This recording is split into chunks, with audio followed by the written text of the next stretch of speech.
People will tell you honesty is the best policy, and I agree mostly. But here's the thing, full transparency is a myth. No one gets all of you, and they shouldn't. Because the moment you hand out every detail of your life, you give away your power. And if you think that sounds a little guarded, good. Today, I'm going to share the 3 things a woman should always keep to herself, not because she's hiding, but because she's protecting. Well, let me walk you through something I've learned the hard way. Boundaries aren't just about saying no. They're about knowing who you are, where you stand, and what parts of you are not up for public discussion. And here's the twist. Most people don't actually set boundaries. They just react when they've already been crossed. That's backwards. You don't wait for someone to step over the line before deciding there's a line. You draw it before they even get close. When you have clear boundaries, you're telling the world, this is where I end and this is where you begin. And that's not rude. That's healthy. The problem is we've been conditioned to think that being open means giving people access to all of us all the time. We equate availability with kindness. But if you hand everyone an all access pass to your life, don't be surprised when some of them wander into rooms they don't belong in. Think about it like your home. You don't let strangers rummage through your bedroom drawers just because they walked in the front door. You have spaces that are private even from people you love. It's the same with your life. You can be warm, generous, and open-hearted without letting people dig into every thought, every plan, and every piece of your history. The challenge is some folks will test those boundaries, not always out of malice, sometimes just out of curiosity. They'll ask questions that are none of their business, press for details you're not ready to share, or expect access to your time and energy on their schedule, not yours. And here's where most people trip up. They think if they don't answer, if they don't say yes, they're being cold. But the truth, you can decline with grace. You can protect your space without becoming defensive. It's not about being secretive. It's about being selective. Boundaries also protect your energy. Every time you give away a piece of yourself to someone who hasn't earned it, you create an opening for their opinion to shape you. And if you do that often enough, you start making choices for them instead of for you. You're no longer living your life. You're managing their perception of you. That's exhausting. And this is especially important for women because society has a way of rewarding self-sacrifice and punishing self-protection. You're told you're so sweet when you overextend and hard to deal with when you draw the line. But boundaries are not walls to keep people out. They're guardrails to keep you from falling into situations that drain you or compromise your values. Here's the thing. When you set a boundary, some people will respect it and some will try to push past it. How they react tells you more about them than it does about you. The ones who get offended that you won't overshare, they're not mad because they care. They're mad because you're not giving them control. That's a clue. And you should pay attention to it. The most powerful boundaries are the ones you don't have to explain over and over. You state them once, you live them out consistently, and you let your actions do the talking. Because here's what happens. People start to learn where the edges are. They realize you won't be guilted into giving more than you're comfortable with.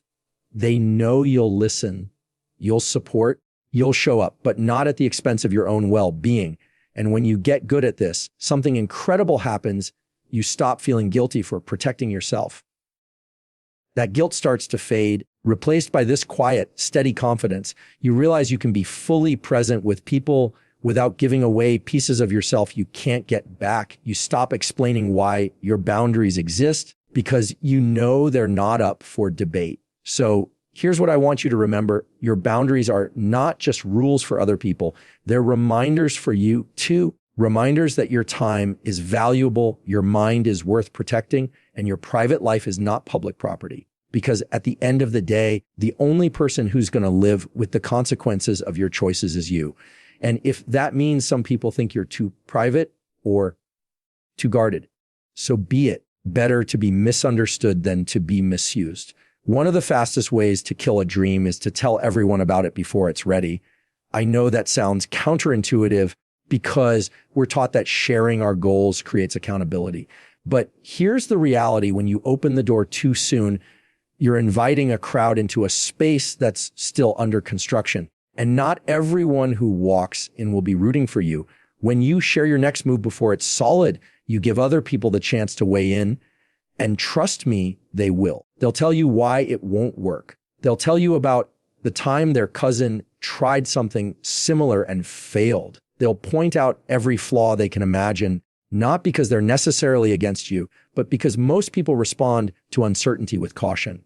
And that caution can start to rub off on you.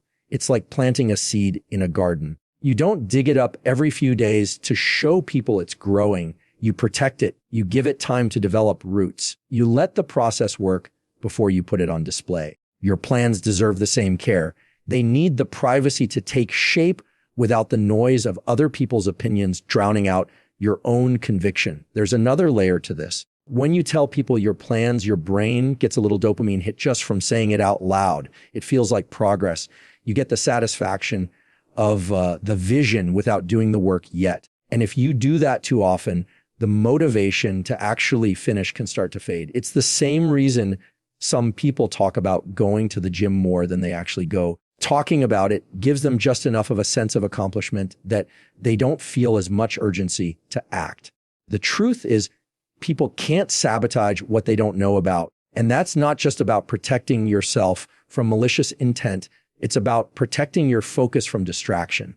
The more voices you invite into your decision making, the harder it is to hear your own. Some people will try to reshape your plan to match what they would do. Others will want updates before you're ready to give them. And before you know it, your attention is split between building your future and managing their expectations. I've seen this happen over and over. Someone starts out strong, but because they announce their next move too soon, they spend more time defending it than actually executing it. They start second guessing themselves because the people they told don't understand the vision. And here's the thing, how could they? It's not theirs. They didn't see what you saw in the middle of the night when the idea first sparked. They don't feel the drive in your chest when you think about it. They can't see the finished picture in your mind. That's why keeping your plans private until they're strong enough to stand on their own is one of the most powerful things you can do. It's not about being mysterious or secretive for the sake of it. It's about giving your ideas the respect they deserve. It's about making sure you're not building something fragile in a storm of opinions. And when you do finally share it, you'll be doing it from a place of strength. You'll be speaking about something that's already taken shape, something you can show rather than just explain. And that changes everything. People respect results more than promises. You won't have to convince them, it'll be obvious. So yes, dream big, plan boldly. But in those early stages when your next move is just starting to take form, guard it. Give it the quiet it needs to grow without interference. Let your actions be the announcement. Because sometimes the most powerful statement you can make is the one you don't say until it's done. How you actually feel in a given moment is one of the most valuable pieces of information you have. And it's one of the most dangerous things to hand over freely. The moment you show your full emotional temperature to everyone around you, you give them a roadmap for how to affect you. And not everyone should have that kind of influence. If someone knows exactly what frustrates you, exactly what scares you, exactly what lights you up, they can use it. Some will use it to support you, sure. But others might use it to push buttons, to get a reaction, or to steer you in a direction that serves them more than it serves you. And it doesn't always come from bad intentions. Sometimes it's just human nature. People respond to what they think they can control. This is why being in control of your emotional display is not about being fake. It's about being strategic. It's knowing when to share and when to hold back. There's a difference between being authentic and being unfiltered. Authenticity means your actions match your values. Unfiltered means you're giving out raw information that anyone can grab and run with. And if you do that too often, you're not just expressing yourself. You're giving away leverage. Think about the last time you were upset in front of someone who didn't need to see it. Maybe you were frustrated at work and a coworker caught it in your tone. Even if they didn't mean to, they might have started treating you differently, avoiding certain conversations, questioning your decisions, or gossiping about your mood. That's because once people think they've read They adjust their behavior based on that snapshot, even if it's not the whole picture. The same goes for excitement. If you light up too early about something in front of the wrong person, they might try to influence it, push you to speed it up, slow it down, or change it altogether. When people know your exact emotional state in real time, they can manipulate the pace, the outcome, or even your confidence in it. Now, this doesn't mean walking around with a poker face and never letting anyone in. That's not healthy either. But there's a skill in deciding who gets the full download and who gets the public version of your reaction. You can be warm, approachable, and engaged without letting every person in the room know when you're frustrated, anxious, or uncertain. This is especially important in moments of conflict. When you're angry, people are quick to dismiss your points as emotional rather than logical. When you're visibly rattled, they might push harder, sensing that they have the upper hand. But if you stay measured, if you keep your true emotional temperature to yourself, you keep the control. They don't get to play off your reactions because you're not giving them the fuel. It's also about protecting your recovery time. When something shakes you, you need space to process it without an audience. If you show your reaction too soon, you end up managing other people's responses to your feelings before you've even figured out how you want to handle them. And that's exhausting. Some of the most resilient people I know have mastered this. They don't deny what they feel, but they decide when and where those feelings are visible. They choose their confidence carefully. They might look calm and steady in public, then process deeply in private with people they trust completely. That balance keeps them from being manipulated by those who might see vulnerability as an opportunity. This is the kind of emotional discipline that makes people wonder, how do they stay so composed? It's not that you don't have strong feelings, it's that you don't let just anyone steer them. You're not hiding your humanity, you're protecting your power. Because once you realize that your emotional temperature can be used as leverage, you stop giving it away so easily. You start deciding who gets the full readout and who gets the headline version. And that's when you find that you can walk into almost any situation with a quiet kind of confidence. The less you hand people the controls, the less they can pull the strings. Your deepest wounds are not open invitations for everyone to examine. They're not public property. They're not stories you owe to anyone just because they ask. And yet, we live in a time where oversharing can feel like the default, where people talk about their most painful moments on social media within hours of living them. It can look brave. It can feel like connection. But the truth is, not everyone who hears your story will handle it with care. When you reveal your deepest pain to the wrong person, you're placing something fragile in hands that may not be steady. Some people will hear your story and offer empathy. Others will hear it and tuck it away as a weapon for later. And then there are those who simply won't understand, who will reduce something life-altering for you into something forgettable for them. That's not because your experience isn't valid. It's because they weren't meant to carry it in the first place. The thing about deep wounds is that they are sacred spaces. They're the places where you learned the hardest lessons, endured the hardest nights, and fought the hardest battles. They've shaped who you are, and that's exactly why they deserve protection. Not secrecy from everyone forever, but protection until you know the person you're sharing with has earned the right to hold that piece of you. And that's the key. Trust has to be earned, not assumed. Just because someone has been in your life for a long time doesn't automatically mean they've earned access to your most private pain. Longevity is not proof of loyalty. There are people who've known you for years who still haven't shown they can sit with your truth without judgment, without using it against you, without making it about them. I think sometimes we confuse vulnerability with exposure. Vulnerability is sharing something real with someone who's proven they can be trusted with it. Exposure is putting it all out there whether the person deserves it or not. And exposure doesn't always lead to healing. It can lead to re-injury. You can reopen a wound that was just starting to close if you hand it to someone who doesn't know how to hold it. Here's the other risk. The moment you let the wrong person into your pain, they might start narrating it for you. They might tell the story differently than you would. They might give it a meaning you didn't assign.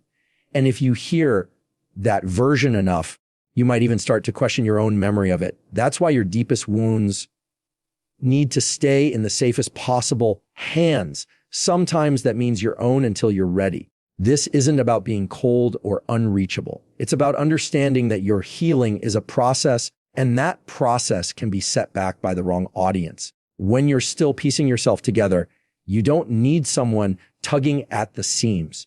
You need people who can sit with the silence, who can witness your pain without trying to fix it, and who can keep your story in the vault you handed it to. It's also worth saying sometimes the safest place for your deepest wounds is in a space designed for them. A therapist's office, a journal, a conversation with one trusted friend, not the break room at work, not a casual dinner table, not a new acquaintance you feel strangely comfortable with in the moment. Because comfort in the moment doesn't always equal safety in the long run. And the beautiful thing is, when you do choose wisely, sharing your pain can become a bridge instead of a burden. With the right person, it can lead to understanding, connection, and even healing. But that's only because you protected it from the people who would have mishandled it along the way. So keep this in mind. Your scars tell a story, but you're the one who decides when and with whom that story is told. Not everyone gets the unedited version. Not everyone gets the intimate details. Some chapters are reserved for the few who've proven they can honor them, because not everyone deserves front row access to the battles you had to fight just to still be here. Your sense of worth is the one thing you can't afford to outsource.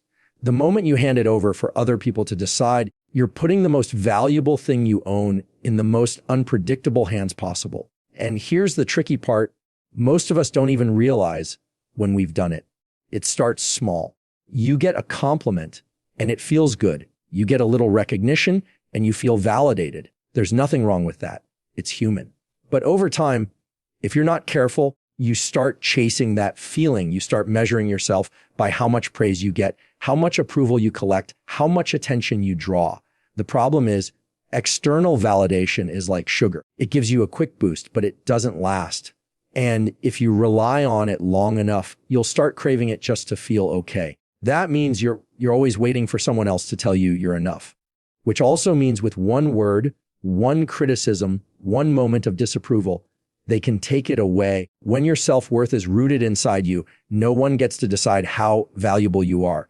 You can hear a compliment and appreciate it without needing it. You can hear criticism and consider it without collapsing under it. You stop living on the roller coaster of, I'm amazing one day and I'm not good enough the next. You start living on solid ground.